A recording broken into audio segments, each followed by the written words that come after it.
Hey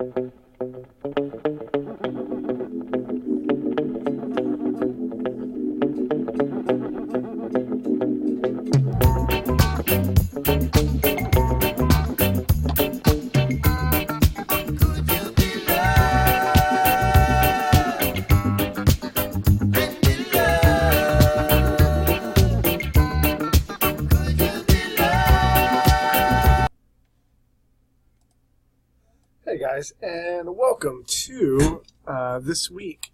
We are going to be talking about Module 2, Seminar 6, and this is actually one of my more favored units in the sociology class.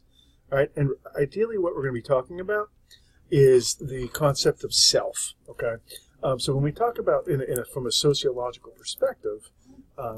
As we know, sociology is the study of human interaction, and it's the study of how also we view ourselves in this scheme of greater things. And the first thing that I want to talk about is Lawrence Kohlberg's theory of moral development.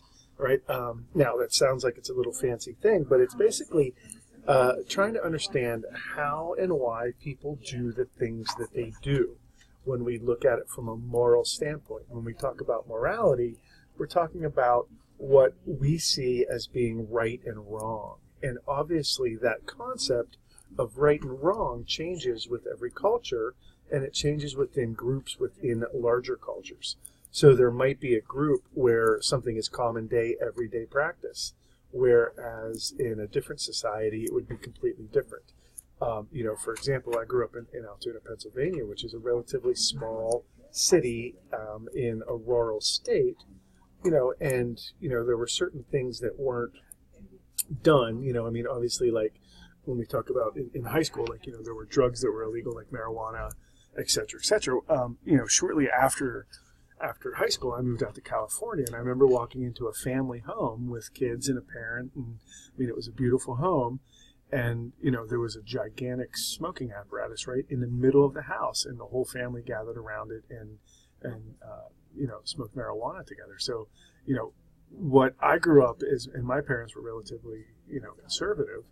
That would never happen in my household, but that was perfectly normal in this certain community in California. So, what someone might think is morally repugnant is commonplace elsewhere. So, just to kind of give you a heads up is what Kohlberg said is that we develop this from the people around us since the day we're born, right? And the very first one that we talk about is what they call infancy, and this is when they're very young children. In this case, we do things, and kids do things to avoid punishment, all right? As the kids get older, their interests shift to rewards rather than punishment. So, if we had a school-age kid, I could put a cookie on the counter and say, don't touch it. That kid in his mind is going to say, you know what, I want this cookie, and I'll take the punishment, right? So this is kind of where they start pushing those boundaries, and this is where schools use timeouts or what have you.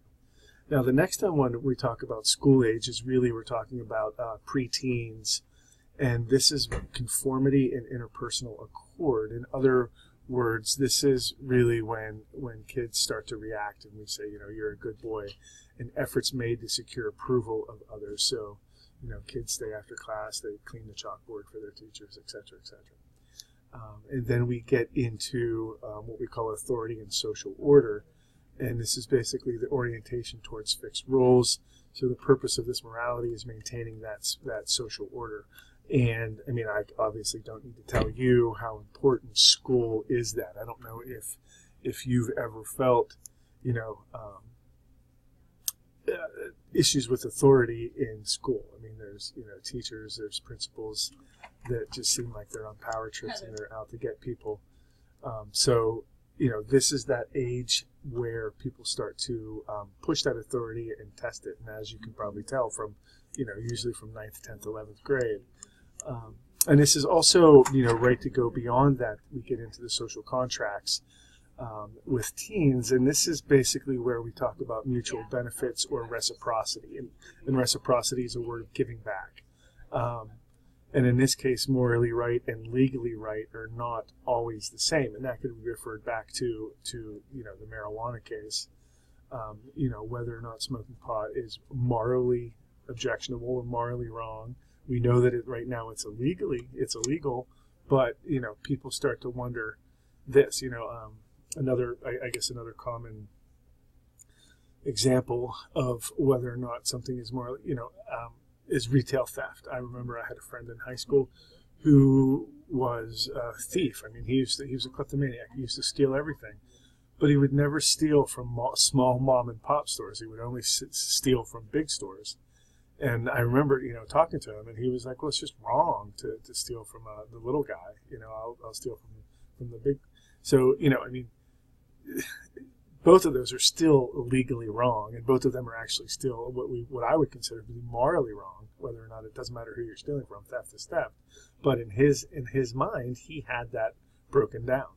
Right, and then we get what we call adulthood, right? And those are universal principles. And morality is entirely based on principles that transcend mutual benefits. So we no longer do what's right and wrong because it benefits us, but we do it because it's simply the right thing to do. So that was Kohlberg, and again, you'll see him in the video, and you'll be able to read about him. And the other one that I want to talk about was George Mead. And George Mead basically has what he calls the theory of self. And his basic summation is how we see ourselves is how we think others see us. So when we look in the mirror every day, what we want to see and what we see is what we think others see us as. And certainly he broke down the difference between the I versus me.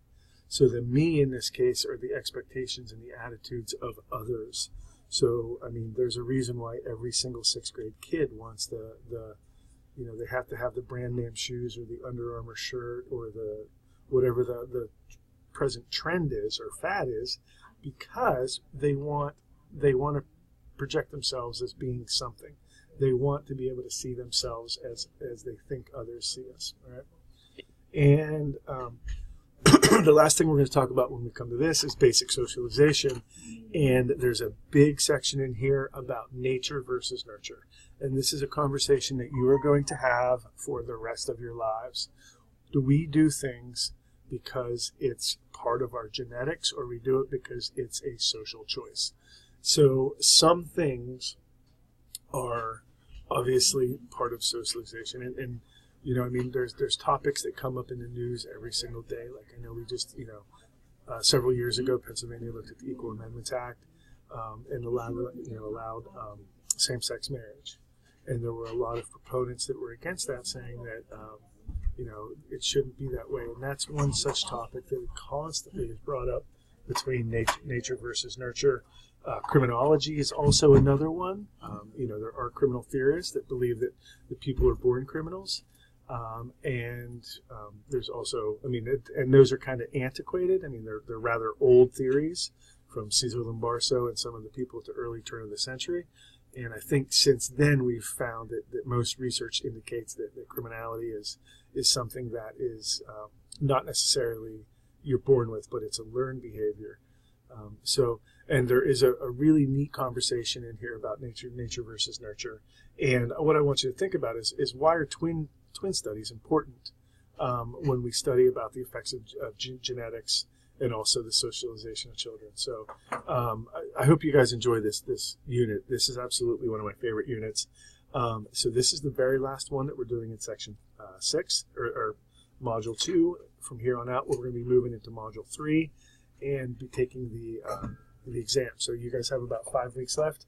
I look forward to reading what you guys are posting and watching your presentation. So, all right, thanks.